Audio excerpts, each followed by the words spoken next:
Muito bem, meus queridos. O tema Atirando Pedras.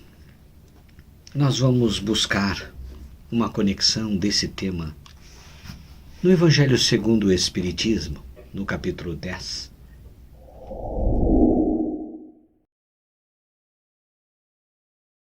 Olá, meus amigos. Sejam bem-vindos ao nosso canal, o canal da Associação Espírita Teresa d'Ávila. A Associação Espírita Teresa d'Ávila é filiada à Federação Espírita do Rio Grande do Sul. Estamos situados na zona norte de Porto Alegre. No momento, nossas atividades presenciais estão interrompidas. Estamos trabalhando todas elas no formato online. Se informe aqui no nosso canal do YouTube as atividades, os acessos que vocês podem ter à nossa casa. As principais atividades desenvolvidas são o estudo sistematizado da doutrina espírita, às terças-feiras à noite, na plataforma Google Meet, a evangelização para crianças, jovens e adolescentes aos sábados, e as palestras, explanações evangélicas e palestras doutrinárias às quintas-feiras, às 20 horas, em nosso canal do YouTube. Siga o nosso canal, divulgue o nosso canal. Temos também uma outra atividade muito importante, gente. Todos os dias da semana, às 19h30, 10 a 15 minutos, todos os dias, temos um momento de prece e radiações, que todos podem participar. Se informe em nossas redes sociais. Este é o momento em que nós precisamos orar. Orar para nos fortalecer. Orar para vencer os nossos desafios. Orar pelo nosso próximo. Orar pela humanidade, por todos que sofrem. Meus irmãos, meus amigos, na noite de hoje nós vamos tratar do tema Atirando Pedras. Mas antes de iniciarmos esse tema, gostaria de pedir a todos os irmãos que estão nos assistindo que elevem o pensamento a Deus nosso Pai, para juntos dizermos: obrigado, Pai, pela vida e por tudo que nos ofereces. Obrigado, Pai, pela nossa família, pelo nosso trabalho, pelo nosso alimento, pelos nossos desafios necessários para o nosso crescimento como seres imortais. Que nós possamos, na noite de hoje, nesses breves instantes, assimilar um pouquinho mais dos ensinamentos do Mestre Jesus para a reflexão em nossa jornada. Muito obrigado, que Deus nosso Pai ilumine a todos nós em nossa jornada. Muito bem, meus queridos, o tema Atirando Pedras. Nós vamos buscar uma conexão desse tema no Evangelho segundo o Espiritismo, no capítulo 10, sob o título Bem-aventurados os que são misericordiosos. Isto vem das bem-aventuranças que Jesus nos trouxe. As bem-aventuranças são ensinamentos maravilhosos, os quais precisamos trabalhar, compreender e vivenciar para crescermos e deixarmos a luz desenvolver em nossos corações. Vejamos que nesse capítulo nós vamos destacar 3 tópicos. Vamos trabalhar um pouquinho esses tópicos. Reconciliação com os adversários, o sacrifício mais agradável a Deus, o argueiro e a trave no olho, que isso tudo está num contexto de não julgueis para não ser julgados. Atire a primeira pedra aquele que estiver sem pecado. Vamos trabalhar um pouquinho esses tópicos. Vamos buscar no Evangelho, segundo o Espiritismo, onde constam os ensinamentos morais de Jesus, trazidos pelos evangelistas, detalhados, com a ajuda dos amigos espirituais de luz que auxiliaram Kardec na codificação, e que todos nós devemos ler e buscar as interpretações. Cada vez que a gente lê o Evangelho, tiramos novos ensinamentos, porque nós vamos crescendo. O Pai nos deu a inteligência e nos deu o livre-arbítrio. E todos nós estamos aqui na Terra, nesse instante, neste planeta de provas e expiações, em função de todas as nossas escolhas ao longo dos tempos, ao longo das encarnações.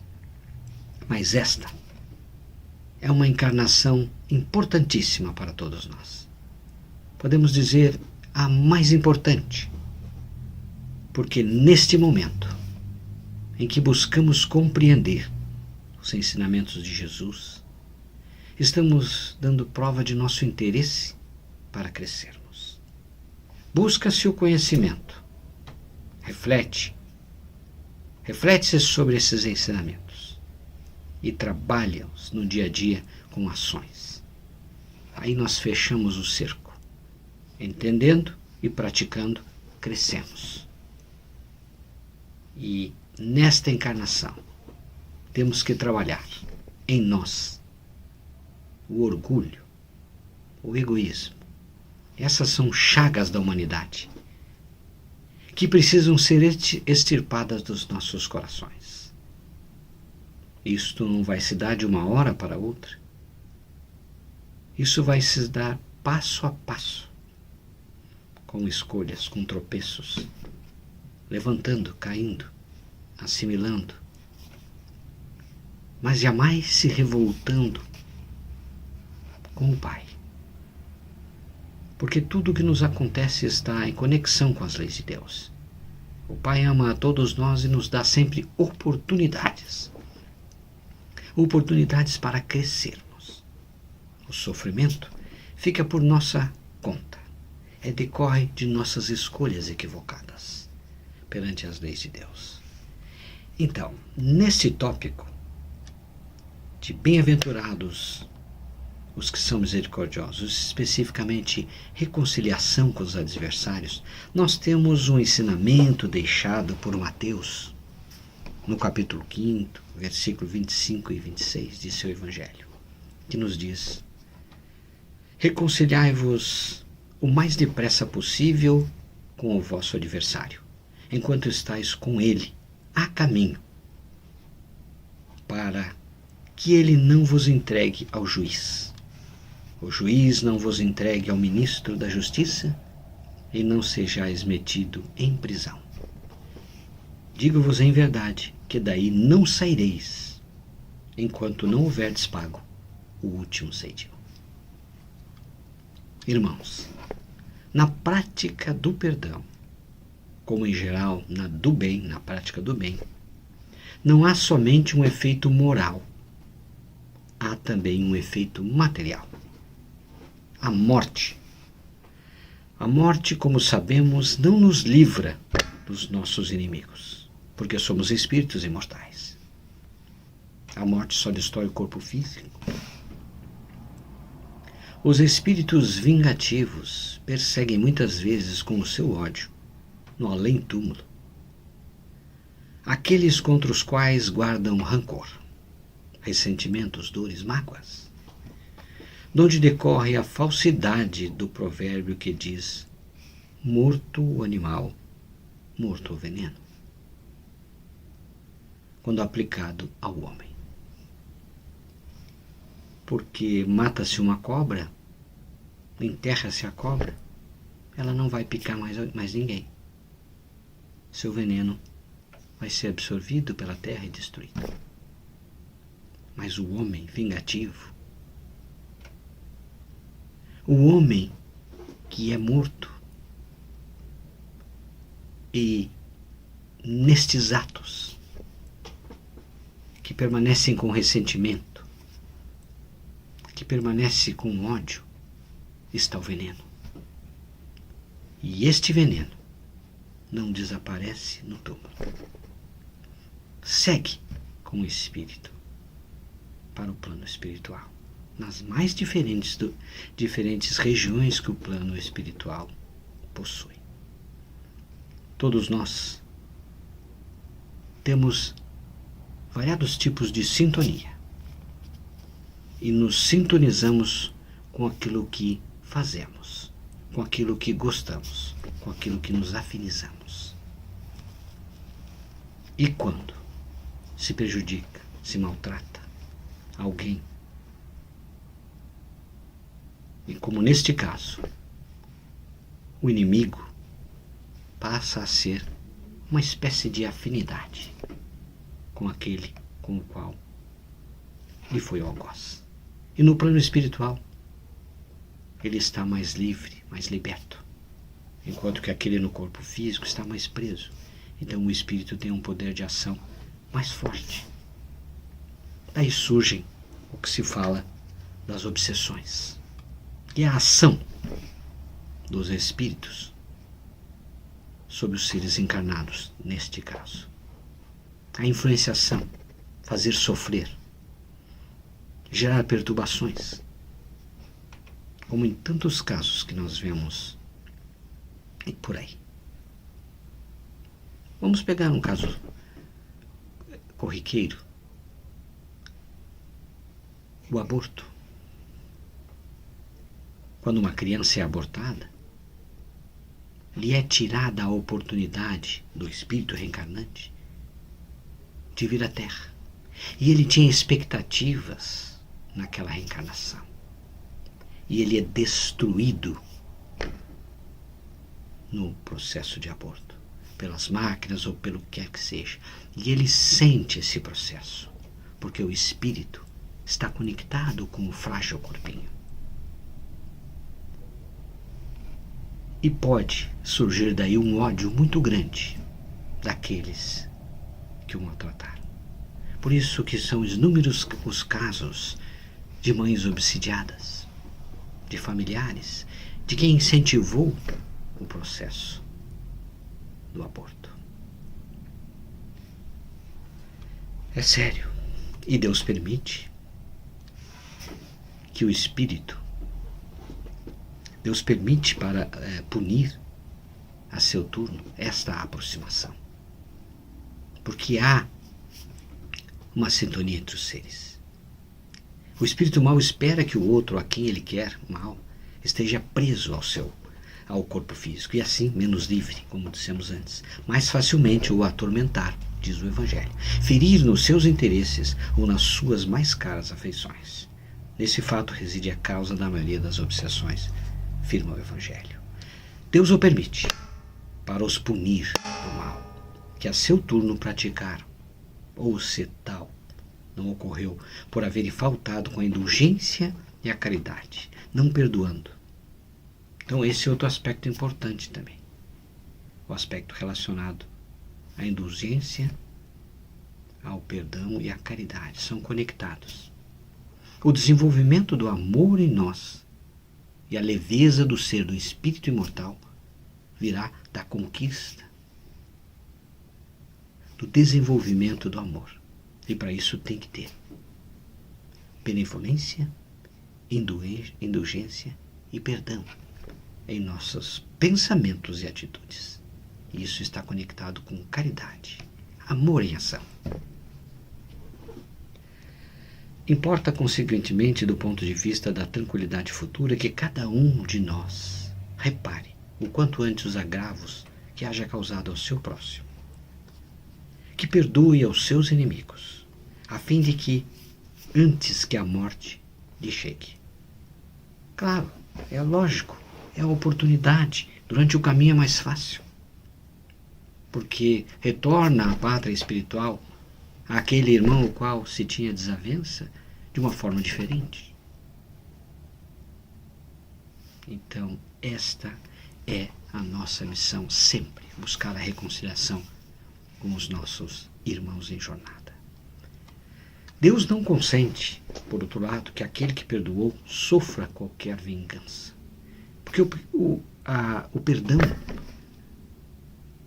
é uma vacina. Ela protege o ser.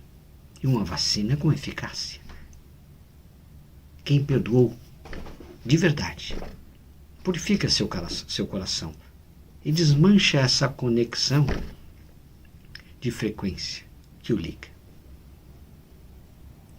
Quando Jesus recomenda que nos reconciliemos o mais cedo possível com o nosso adversário, não é somente objetivando apaziguar as discórdias no curso da nossa atual existência. É principalmente para que elas se não perpetuem nas existências futuras, nas encarnações futuras, com programas reencarnatórios que visem os ajustamentos. Então nós empurramos para encarnações futuras compromissos os quais poderiam ser eliminados agora, nesta. Não saireis de lá, da prisão, enquanto não houverdes pago até o último centavo. Isto é, enquanto não houverdes satisfeito completamente a justiça de Deus. Então aqui é simbólico prisão. A justiça de Deus, ela está presente. E ela é muito acima da justiça dos homens. A justiça dos homens pode não captar muitas das maldades feitas, muitos dos crimes feitos. A justiça dos homens é imperfeita, a de Deus é perfeita, capta tudo. As leis de Deus estão em nossas consciências. E, portanto, quando nós não a cumprimos, gravamos em nossa consciência compromissos para correções futuras. Então, daí a importância. Em síntese, aqui está a recomendação de que perdoemos e nos reconciliemos enquanto estamos na vida presente, de forma a evitar sofrimentos futuros. Vamos ao tópico que trata do sacrifício mais agradável a Deus. Outro tópico bem interessante deste capítulo. Vejamos o que Mateus nos diz em seu Evangelho. Se, portanto, quando fordes depor vossa oferenda no altar, vos lembrardes de que o vosso irmão tem qualquer coisa contra vós, deixai a vossa dádiva junto ao altar e ide antes reconciliar-vos com o vosso irmão. Depois, então, voltai a oferecê-la. São Mateus, capítulo 5, versículo 23 a 24. Vejamos aqui o que Jesus quis nos dizer e o que o apóstolo captou e o que os espíritos que ajudaram Kardec na codificação nos trazem para melhor entendimento.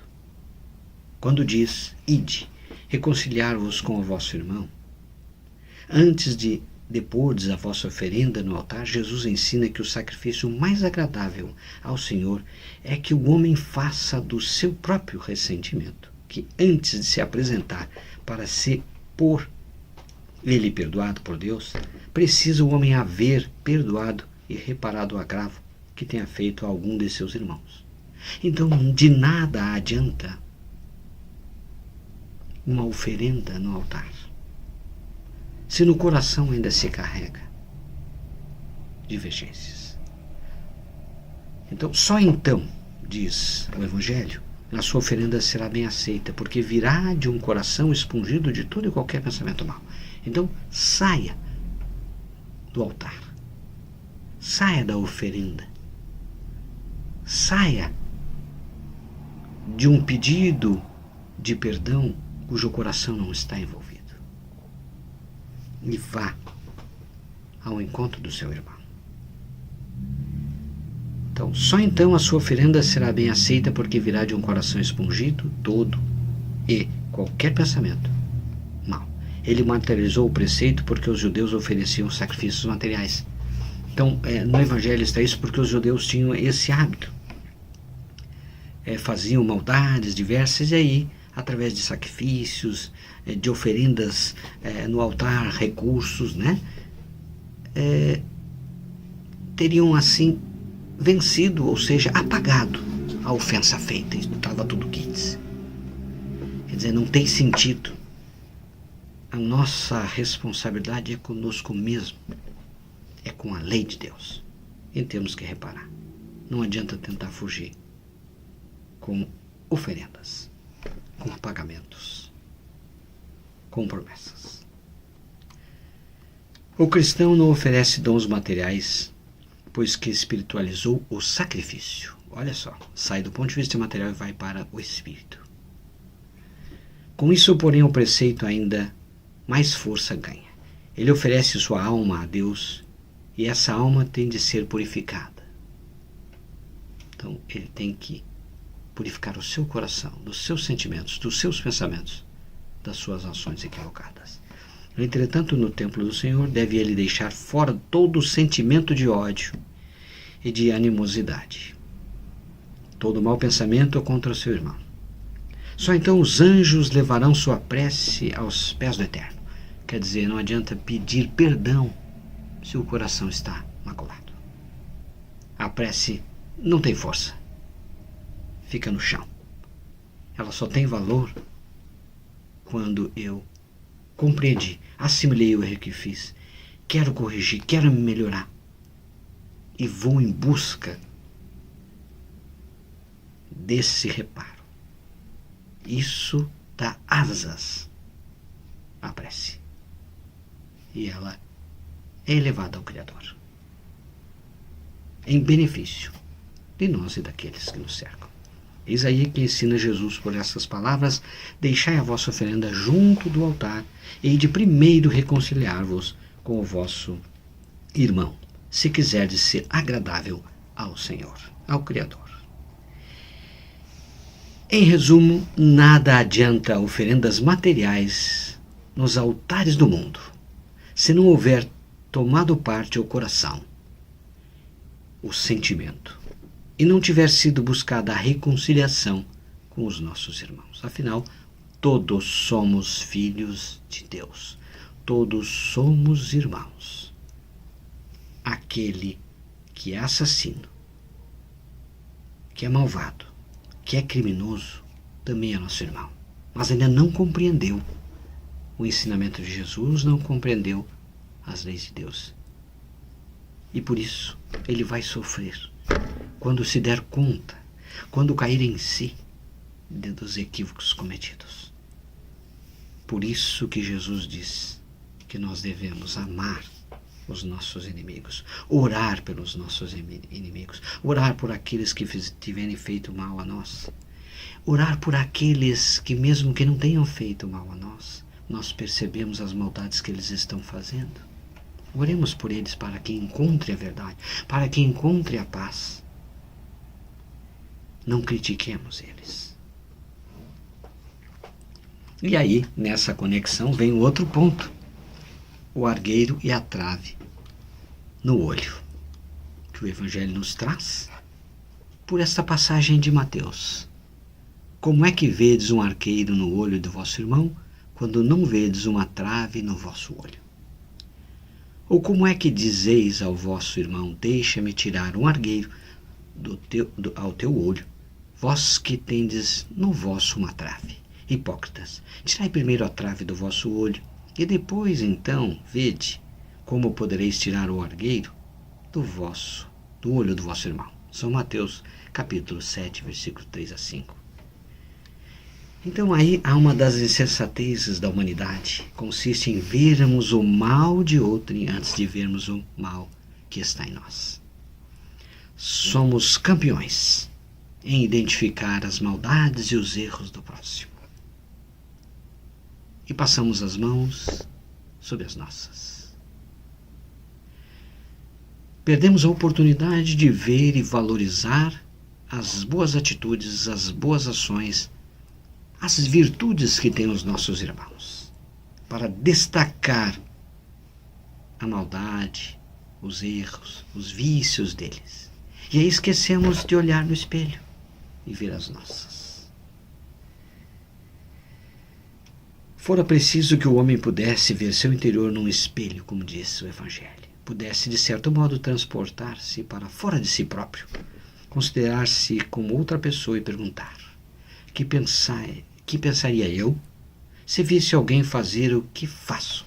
Então, este é o momento, antes de fazer o apontamento, antes de identificar o problema no nosso irmão, só destacando aquilo que nós estamos vendo de ruim no nosso irmão, vamos nos olhar no espelho. Não temos nada para corrigir em nós. Somos anjos, somos perfeitinhos. Que bonito. Olhamos no nosso dia a dia. Isso ainda nos envolve muito por causa do nosso orgulho, do nosso egoísmo.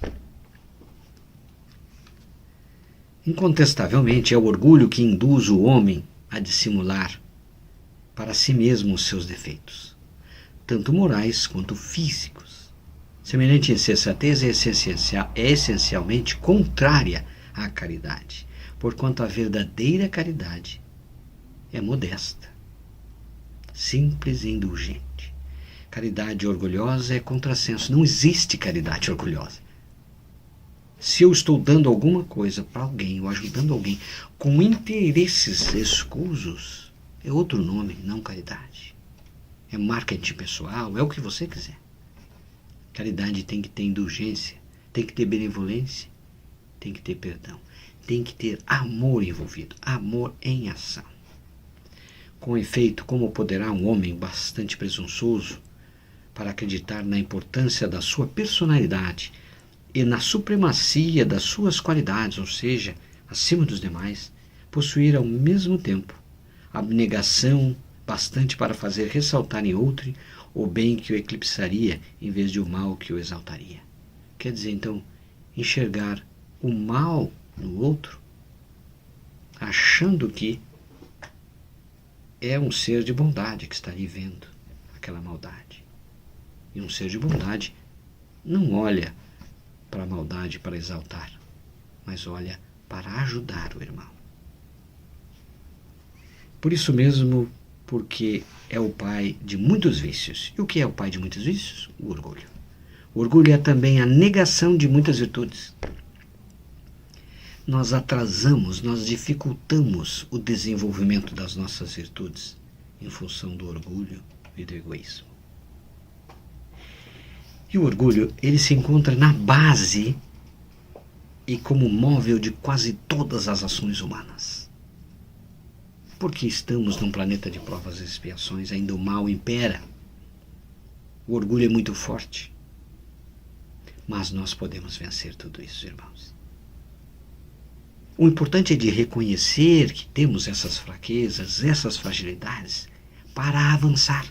Porque como somos seres imortais, e a lei de progresso alcança todos nós, e nós vamos progredir, inevitavelmente, invariavelmente. E vamos desenvolver todas as virtudes, vamos desenvolver o amor em nós, na caminhada evolutiva. Vamos aproveitar a oportunidade presente.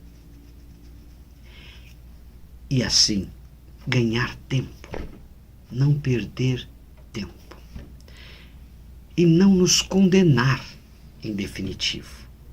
Porque nós seremos seres de luz um dia. Todos seremos.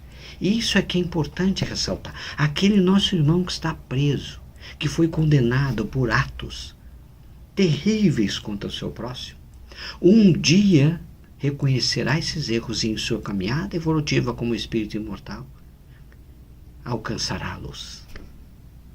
Porque todos somos irmãos, todos somos filhos de Deus e o Pai criou a todos nós para caminharmos para a luz. Não criou homens com defeitos, ou seja, obras que não irão progredir. Todos irão. Nós é que não enxergamos esse processo e segregamos uns e outros em função do nosso orgulho. Em síntese, meus queridos, jamais sejamos tão rigorosos com o nosso próximo. Sejamos mais rigorosos conosco, no sentido de buscarmos disciplina, de compreensão do que somos, do que fazemos, e através do estudo do Evangelho, dos ensinamentos deixados por Jesus, seguimos o caminho do bem. Valorizemos no próximo o que ele tem de bom. Isto o ajudará a vencer e nos ajudará a matar o orgulho que tanto nos incomoda e seca nossa visão, dificulta o desenvolvimento de nossas virtudes. Aqui fica um convite aos irmãos. Leiam o Evangelho segundo o Espiritismo. Busquem uma casa espírita E encontre no estudo sistematizado da doutrina espírita uma oportunidade para te conhecer através do Evangelho, para então trabalhar em ti as tuas más tendências. Todos nós as temos. Todos nós somos imperfeitos, mas o Pai ama todos nós. E o convite que fazemos aqui é para que tu busque te conhecer. E assim te liberte. Encontre a felicidade, meu irmão. Deus, nosso Pai, ama todos nós. E nos dá infinitas oportunidades. Tantas quantas forem necessárias. Mas é importante que aproveitemos. Aproveitemos a vida presente, o momento presente. Tudo que está passando ao nosso redor, que passa o nosso planeta, para desenvolver fraternidade, tolerância, paciência, não julgar o nosso próximo, caminhar no bem. Que Deus, nosso Pai, ampare a todos nós. Que Jesus seja o nosso modelo e guia. Fiquem em paz, meus queridos, até um próximo encontro.